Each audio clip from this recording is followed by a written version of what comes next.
Welcome back to 96.1 Styling. It is Tailgate Tuesday, Tailgate Magazine. Make sure to check that out at tailgatemag.com. Subscriptions start the beginning of the month.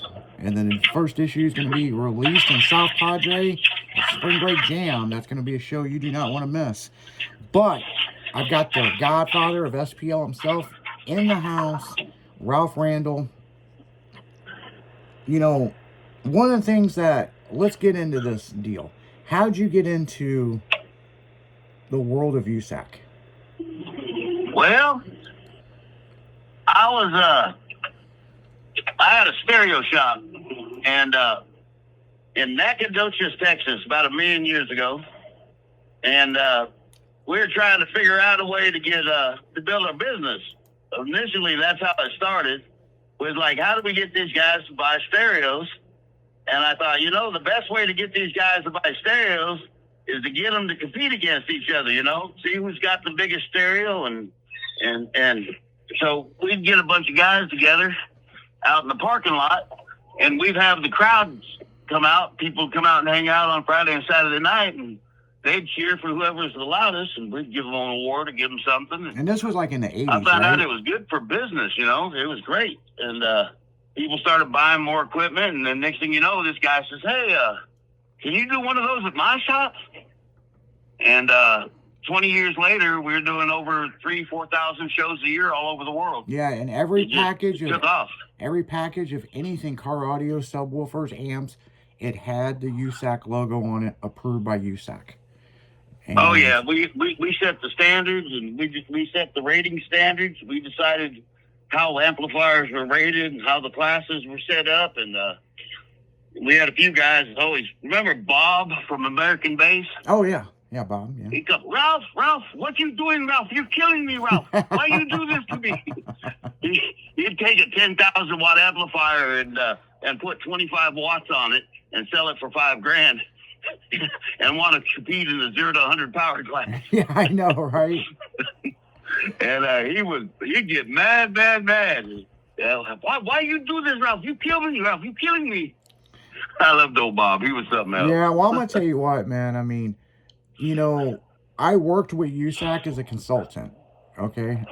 But I worked for Outlaw Roadshow, which was me and Ralph doing all the stage show stuff and going to all the big shows and setting up stages and we pretty much were the show production, for, like the BF Goodrun's tour, Como Street Warrior tour, a lot of stuff with Import Face Off, Nopi, shit. I mean, yeah, we did Nopi and Import Face Off. What was that one out of California? I can't remember that guy's name. Battle of Imports. BOTI. Yep. Battle of the Imports. Yep. Yeah. Yeah, and we did just about every series. If there was a drag race or a car show or a sound off, we were there one way or the other. Yeah, from Texas Heatwave to sound off or doing the stage or Yeah, from Texas Heatwave to Scraping the Coast. Greg Miller, rest in peace. Yeah, old Greg, I miss him. Yeah, I miss him a lot. And they're doing a good job keeping that show going. And we'll be down there this year to see that show. And it's crazy with all the shows, and on the break, we were talking, there's 365 days of the year, right? Almost 250 to 300 days of the year, Ralph is out of town. Yeah, I never made it back to the office. I'd go home, give the wife a little tickle, pay some bills, and I was on my road. Yeah. And back on the road. Yeah. And the thing is, I don't think I met my kids until they were about 15, so yeah, they turned out all right, I guess. He was just a cool guy that would stop by and play video games with them. Oh yeah, I was more of a friend than a dad. Yeah, so I was living in St. Louis, and the world headquarters is in Arkansas.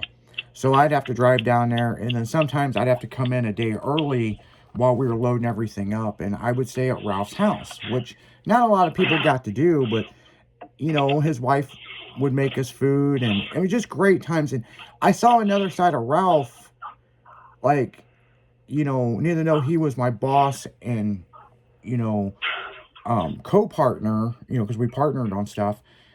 But I got to see a side of Ralph that nobody ever really got to see and him being a dad and playing video games and riding 4-wheelers and just fucking guy is Flipping awesome. them over on myself. Oh yeah, having flipping kids them come over. rescue me. That was fun. Yeah, that was fun. Yeah, and I'm stuck underneath this motherfucker. You know, I mean, I've seen some stuff working with Ralph over the years that a lot, I mean, especially the bird. Ralph's wife got this fucking bird that was fascinated with my hair.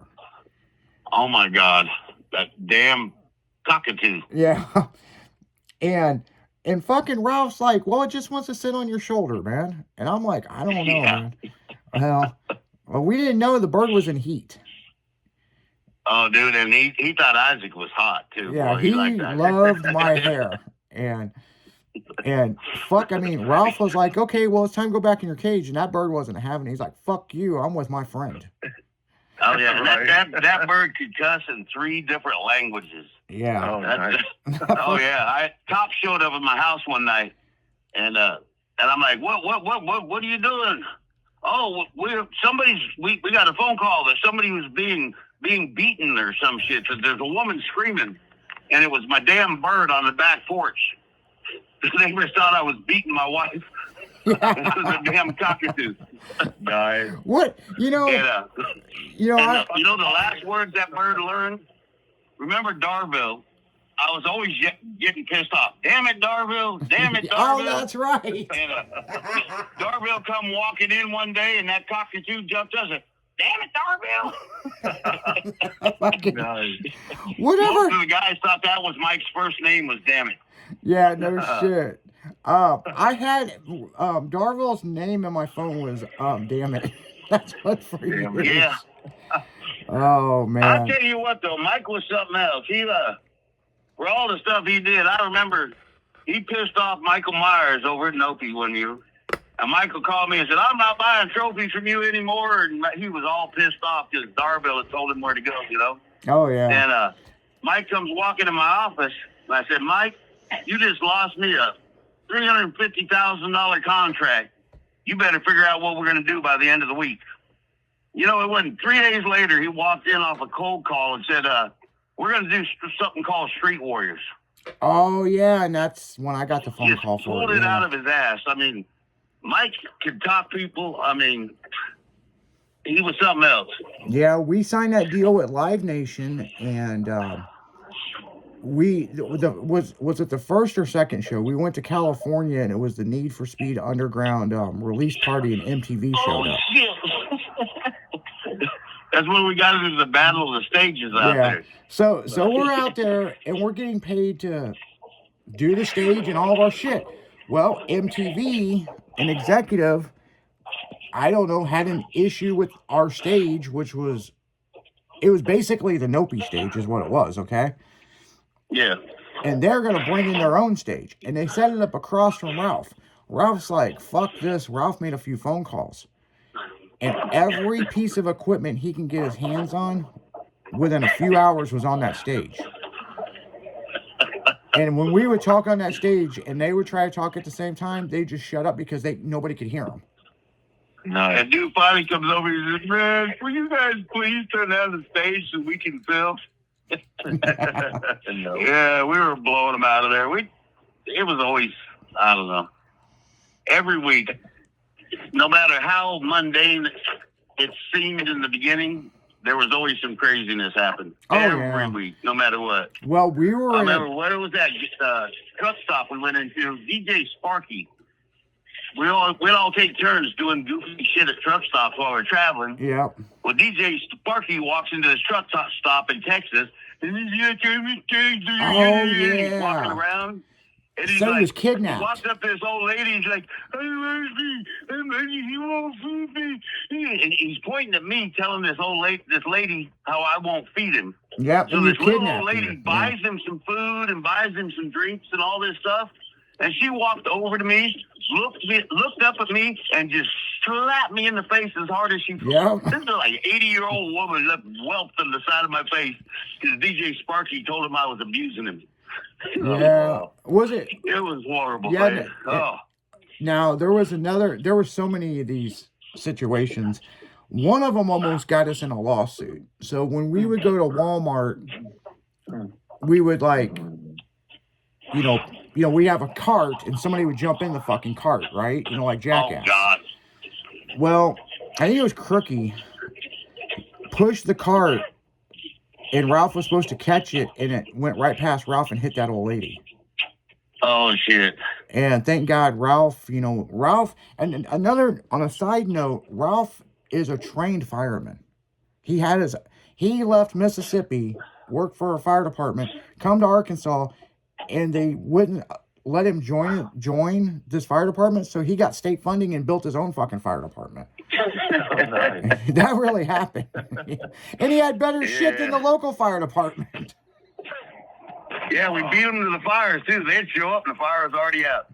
There you go, good shit. And Ralph took that shit seriously, like seriously. Yeah, that was my second life. I actually I became an instructor and taught firefighter 1 and 2, rescue, high angle rescue, water rescue for the State Fire Academy for about 10 years. But it come in handy. It come in handy at shows that Ralph had all this medical training, and I went to medical school, but Ralph had all the equipment with him. And there was a couple times we had to use it. Damn near had to use it at Walmart. Luckily, that woman didn't sue the fucking hell out of us. They got hit with the shopping cart. But remember the girl? This was in Lockley, because you mentioned in Lockley earlier. She was all excited, was jumping up and down on the stage and fucking walking backwards and walked right off the stage and fucked her ankle up. Oh, damn. Yeah, we took care of her just like that girl at Kansas City. She was sitting up at the top of the bleachers and fell off the back. Yep.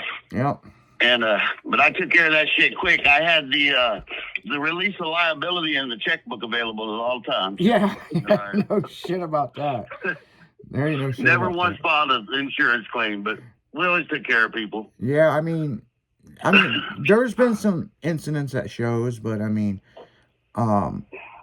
but thank God there was people who had medical training that could help somebody. Right. There was one show. Now, I'm trying to remember this. Did you bring someone back to life at a show with the defibrillator, or was that a different show? No, that wasn't. I'm trying to remember.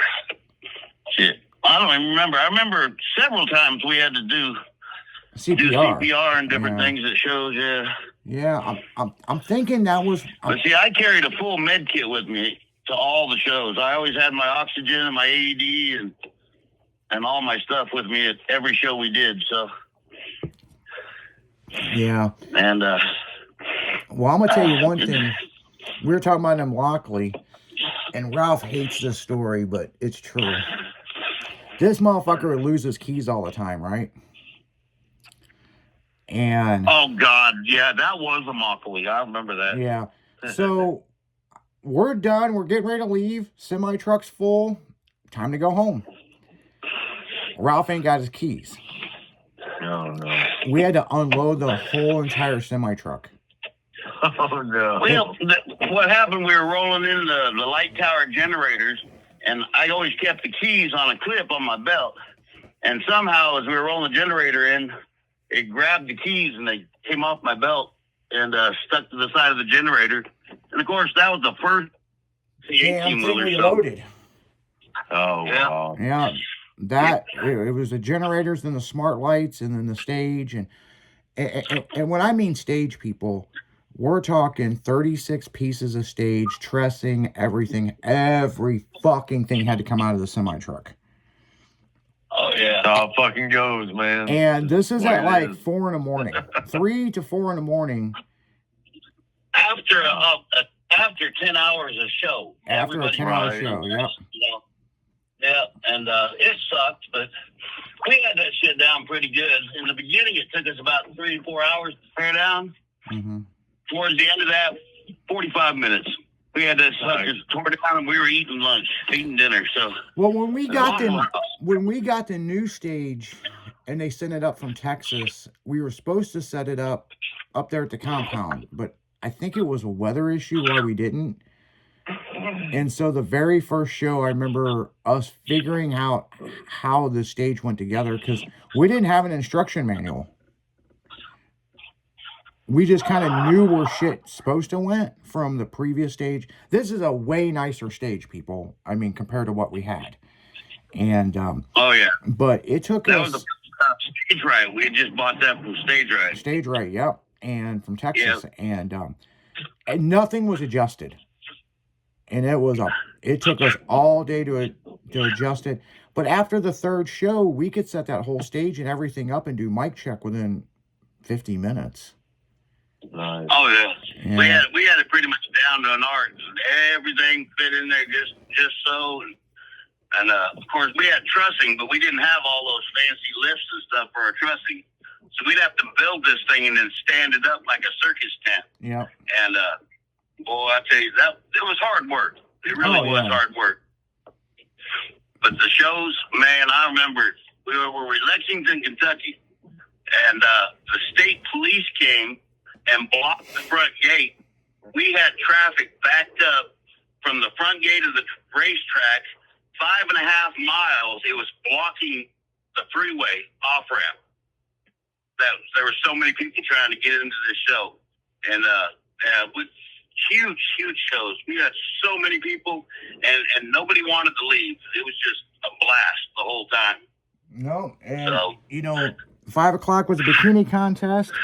And then the after parties, which were on Saturday night, we'd have wet t-shirt contest, all kinds of stuff. Great sponsors, great people. Contest. Oh yeah, or no t-shirt contest, like. Or what was that? Slick Chicks After Dark. Yeah, After Dark. Yeah, the After Dark parties. Yeah. I remember those. Tulsa, Oklahoma. I remember that. Yeah. Yeah. Oh yeah. Yeah, the private viewing. Yeah. Yes. I still got the video of that. Who says there's no sex in the champagne room? Yeah, there was some wild shit went down in the champagne room. I remember. Damn, I forgot about that. I remember the manager. The corporate fucking woman coming down there to see what was going on. And she was like, "This shit's got to stop. But if you can keep the noise down." But damn, we end up seeing her tits by the end of the night. But and that's the thing. No matter how much people got mad at us in the beginning, they always ended up partying with us in the end. Yep, they did. They fucking did, man. And they come in there. We're shutting this thing down. This is it. We're done, man. Give me a minute. Just let me explain. I got some explaining to do. Next thing you know, I'd be buying them a drink. We'd be talking, and then we'd be partying, and then they'd be up there on the stage with the rest of them, just crazy. So. Oh yeah. We always. Yeah. Everybody likes to have fun, no matter how uptight they want to say they are. There's a little freak in everybody. Oh yeah. I don't care who. Yeah, I mean, that woman come down there. She was shutting the shit down, and then we finally got her to have a drink with us. And yeah, because I remember she goes, "Well, I quit drinking 3 years ago," and Ralph was like, "Well, maybe you don't need that." And she goes, "Do you have a cigarette?" And I was like, "Yeah." Yeah, and she had a few cigarettes, a couple of drinks, and shit. We thought she was gonna get in the oil wrestling ring. Oh, dude, yeah, she was ready to party. Yeah, she had her top off down to her panties, fucking. And this was a corporate manager of this big hotel chain. Nice. And but I remember her big thing was that hotel in Kansas City. Remember the hotel in Kansas City? They were really jerks to us when we got there, right? Mm-hmm. And the Hotel Phillips, that's what it was called. And they were really rude to everybody. Well, the guy at the front desk fell asleep, right? About 3:30 in the morning, the manager and the owner of this place is beating on my door. Yeah, I know the story. Woke up and there was no furniture. The whole lobby was empty. These guys had taken the entire lobby up the elevator and set the lobby up on the roof of the hotel. Yeah. Oh, nice. Oh, dude. They were so pissed. year with that, and they never paid me my commission on the rooms either, fuckers. Yeah, here's an interesting sidebar about that. So we were never ever could go back to that hotel, right? So Ralph's like, fuck it. And this is Ralph's mentality. I ain't joking. We're gonna go to the DoubleTree. They serve you cookies when you check in. I'm like, okay, whatever. So here's something that is still blows me away. So I'm emceeing this show and everything, and I didn't care about being on the flyer. I just was me, right? I'm not the show was the famous person, not me, right? Well, Darville and Ralph, and it could have been Janisa, I don't know, one of you fuckers got with the hotel, and when we went to check in, they hand me my card for my room. And I'm looking at this card, and I'm like, man, that guy looks really fucking familiar. And I'm looking at this, and then we get to the hotel, and I'm like, even my wife was like, how are you on the fucking card, the hotel key card for the hotel? And I'm like, that's not me. And I'm like, I'm like, it's me. These fuckers took a picture of me while I was sleeping somewhere and put me with clouds and a pillow. Like fucking everybody had this fucking key card. People were coming up going, hey, I recognize you. And fucking Ralph, whether he had something to do with it or not, Ralph goes, hey, I'm good at marketing, ain't I? Nice. I still got that hotel key card somewhere. I'm like, how in the fuck is my picture on this hotel key card? And then I thought it was just mine. And then, yeah, because that was back when Eric Harp worked for Memphis Audio. Yeah, that was before he went to Kinetic. Before he went to Kinetic. And he was like, how'd you get your picture on the card? I'm like, I don't even know who did it. I mean, I don't even know if it's a joke or what it is. You know? Well, you're famous now, man. You're on a key card for the hotel. Oh, no. My wife come to visit me. We were in Kansas City, right? At one of the few shows, I moved my whole office up there for about 2 weeks before the show because it was that big of a production. And my wife decided she's going to come up and stay with me. So we're in the room. All of a sudden, a knock at the door. My wife opens the door, and there's a hooker. She's there for Dutch. Oh my God. These guys did this shit on purpose. They knew my wife was coming, so they called a hooker to send her to my room. Damn. I never ever could convince my wife that I hadn't ordered that hooker. She just never would believe me. And I ended up sending her down the room. I think I sent her to Mike Outlaw's room. She never come back out, so I don't know. I'm not saying anything happened. Yeah. I'm like, no, he's in room 416 right down there. Oh, thank you. And off she went, you know. That was the same year that I saw the love seat fly by the window. Yeah, the love seat. The 12th floor, and I'm on the balcony smoking a cigarette.